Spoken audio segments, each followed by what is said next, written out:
So there's been a lot of talk in our community and in Israel about the value of pluralism. What exactly is pluralism, and what do you see as the importance of pluralism, both in Israel and in the Jewish community in the United States? So this is a big issue, and it's a very sensitive issue. I'm going to move this down. Are you hearing this okay? Can you hear in the back? I take pluralism to be a political value, and by that I mean a communal value, a value that's held about a community, about how it's going to treat groups within it. Pluralism, in my view, is the acceptance of people that do things differently than you do, even while accepting them as part of the community. So I'm going to give you an example in the United States before turning to Jewish life. But in the US, we're a pluralistic country because we understand that we embrace toleration of all kinds of religions. We're pluralist. You can be Christian, you can be Catholic, you can be Baptist, you can be Muslim, you can be Jewish, and we endorse that. We recognize that our endorsing of those different kinds of things entails contradiction, one to the other. But we understand we're a pluralist country, and being a member of the United States means that we are going to foster that. The Jewish community is facing a problem, in my view, about not appreciating what pluralism is and what it isn't. Pluralism, in my view, in the Jewish community is a recognition that there are certain authentic groups of Jewish practice that have to be at the communal level endorsed and supported. And I think the job of the Federation and the Jewish Community Center is to promote them. And I'll say what they are, and then I'll make one other distinction. Number one, perhaps the historically long-lasting, and that's a halachic approach. The approach that begins with the idea that God gave Torah to Moses at Sinai as something that really happened, is known through faith, and everything else follows. I'm simplifying a lot here, even though I'm going on a long time. I could say a lot more, so just bear with me. But halachic Judaism, it's the Aguda, it's modern Orthodox, it's Young Israel, it's some conservative approaches as well. You have a second kind of Jewish practice that might be called Enlightenment Judaism or Liberal Judaism, and it comes out of Reform Judaism, but it's not limited to that. And that's the idea that our engagement with the divine and our engagement with the transcendent will be mediated first and foremost through our reason and through our individual autonomy.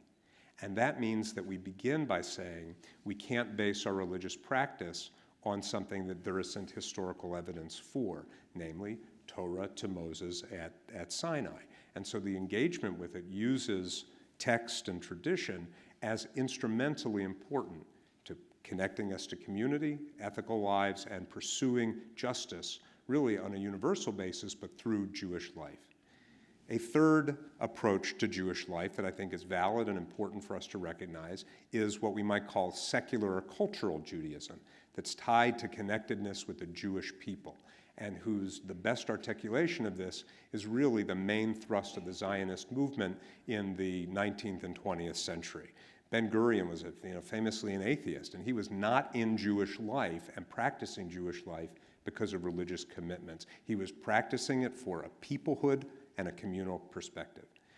Last thing about this, just about this distinction. If you sit in any one of those places, pluralism does not require you to accept the other as valid, it doesn't, as true. It doesn't accept you. If you are a halachic Jew, you don't have to look at the others and say, oh, they have it right. No, you need to sit and say, no, they're mistaken. And if you believe that God gave Torah to Moses at Sinai, you have to believe that the Reform and Enlightenment Jews are mistaken. That's okay. Remember what I said about the United States. If you're a Baptist, you think Muslims are mistaken. If you're a Muslim, you think Jews are mistaken. If you're a Jew, you think Christians are mistaken. That's okay. It's a question of what we're accepting and what we're promoting. At the communal level, to now move to having made those distinctions, we are facing a challenge because increasingly what we are seeing in each one of those three categories is an intolerance of communal institutions acting to support them all. So again, If you're in any one of those groups, you don't have to promote the others, and it's causing some real conflicts, and I see that only growing. You see this particularly in Israel, and in some ways what's happening here is a reflection of Israel, and you and I have spoken about that.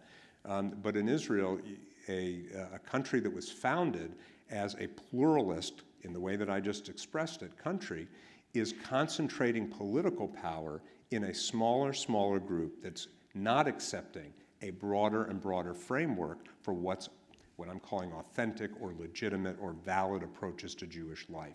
That's going to continue to be a challenge, and it has everything to do with politics, and again, not with religion. This is a communal and political value, not a specific religious value, and you should never ask people to accept as true a variant of their own, but you have to accept that as part of the community. One really last thing. There are some, when you ask them, are you a pluralist, they will say, yes, I treat everyone as a Jew. And it's very important to get out in front of that and saying that is not what we mean by pluralism. And I'll give you the best example. It's George Washington's letter to the congregation in Newport, Rhode Island. He wrote this letter, it's a famous letter about accepting them as a community in the United States.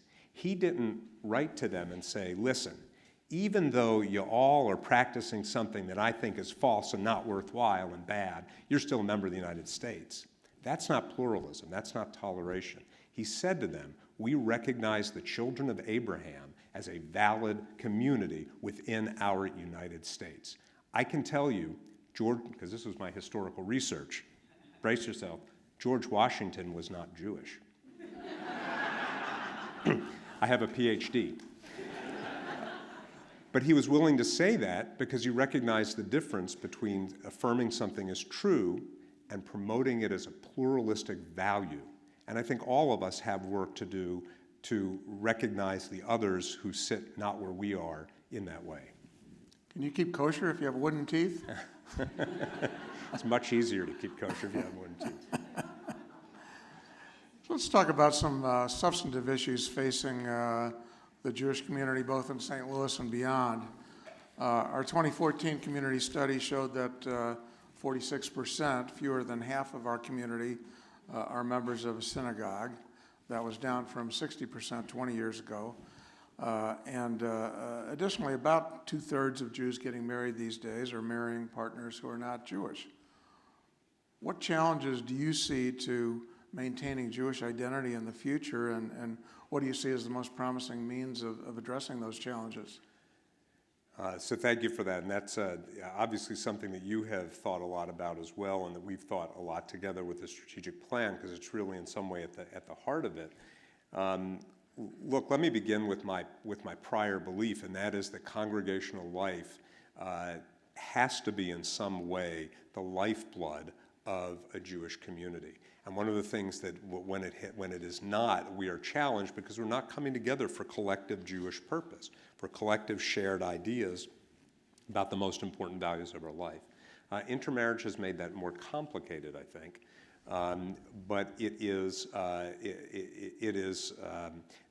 it doesn't have to be a negative. That is, I think that you've seen the Jewish community shift from sitting Shiva when people intermarry to reluctantly accepting it, to embracing it in certain ways in terms of affirming it through marriage and in the Reform, in some Reform rabbis. And then finally, what you're seeing now, and I think that this is the most promising path at a communal level, is to begin to understand that if kids are raised in an intermarried family, they need to be celebrating, and they will be called to celebrate the other side of their family. And that makes some of us uncomfortable, and I understand that. But to be open, to be welcoming, to find places in each of the, and multiple points of access in a community for intermarrieds, throughout, and also recognize, remember those three categories I said, halachic, Enlightenment Jewish, and secular. There are going to be people, particularly in the halachic side and some Enlightenment Jew, that they're not willing to accept that practice. And we need to be sensitive to that, because the truth is, if we kept intermarrying, if we kept in-marrying, we'd have a strong Jewish community, because we'd all just be Jewish all the time. The challenge for us is how we continue to engage in a warm and welcoming community. I think Jewish education is the most promising approach. Volunteerism and finding points of commonality and looking for novel approaches that I haven't thought of yet.